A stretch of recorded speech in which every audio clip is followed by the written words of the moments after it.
दोस्तों, संयुक्त राष्ट्र में यूरोप के एक देश ने बड़ा ऐलान किया कि भारत को वीटो पावर मिले और स्पष्ट रूप से कह दिया कि हम भारत को परमानेंट सीट दिलाने के लिए दुनिया की किसी भी शक्ति से लड़ने के लिए तैयार हैं। ये देश कोई और नहीं बल्कि रूस का जिगरी बेलारूस है, जिसने चीन को खुली चेतावनी दी और जिनपिंग की ओर टेंशन बढ़ा दी।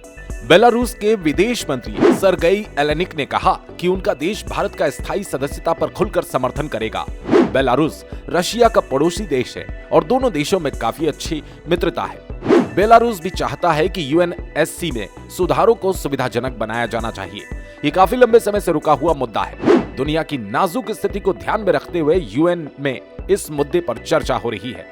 हमने महासभा के 78वें सत्र के दौरान अपनी बात रखी थी और इस दौरान हमने अपने आधिकारिक बयान में साफ कर दिया कि सुरक्षा परिषद में भारत के शामिल होने का समर्थन करेंगे। भारतीय विदेश मंत्री डॉक्टर एस जयशंकर के साथ उन्होंने मीटिंग की थी। इसे लेकर उन्होंने कहा, हम एक अधिक न्यायपूर्ण, निष्पक्ष और बहुध्रुवीय विश्व व्यवस्था बनाना चाहते हैं।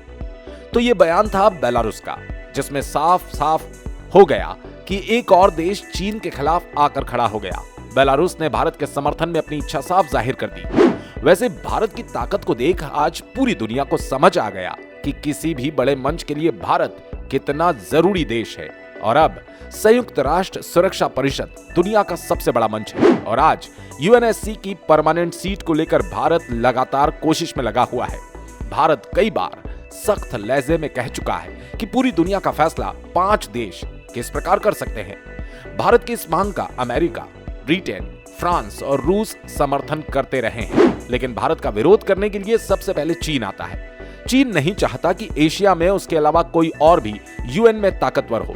इसीलिए चीन पाकिस्तान के कंधे पर बंदूक रखकर भारत के किसी भी प्रस्ताव का विरोध करवाता है। तो वहीं हाल ही में संयुक्त राष्ट्र में भारत की स्थायी प्रतिनिधि राजदूत रुचिरा कंबोज ने कहा कि जब 1945 में परिषद की स्थापना की गई थी और आज नई सदी की भू राजनीतिक वास्तविकता से काफी बदल गई है और इसमें बदलाव की आवश्यकता महसूस हो रही है। इन आवश्यकताओं को ध्यान में रखते हुए G4 मॉडल का प्रस्ताव पेश किया गया कि 6 स्थायी और 4 या 5 गैर स्थायी सदस्यों को जोड़कर सुरक्षा परिषद की सदस्यता मौजूद 15 से बढ़कर 25 से 26 की जाए। सुरक्षा परिषद में 2 अफ्रीकी देशों और 2 एशिया प्रशांत देशों, 1 लैटिन अमेरिका और कैरेबियाई देश और पश्चिमी यूरोपीय और अन्य क्षेत्रों में से 1 देश को स्थायी सदस्य के रूप में शामिल करने का प्रस्ताव पेश किया गया। खैर, जिस तरह से बेलारूस ने भारत के लिए यूएन की परमानेंट सीट के समर्थन की बात कही, उससे तो यही लग रहा है कि अब चीन चाहे कुछ भी करे, लेकिन भारत को वीटो पावर मिलकर रहेगी। आपको क्या लगता है, भारत की बढ़ती ताकत भारत को भविष्य में वीटो पावर दिलाएगी या नहीं? आपकी राय कमेंट करके जरूर बताएं।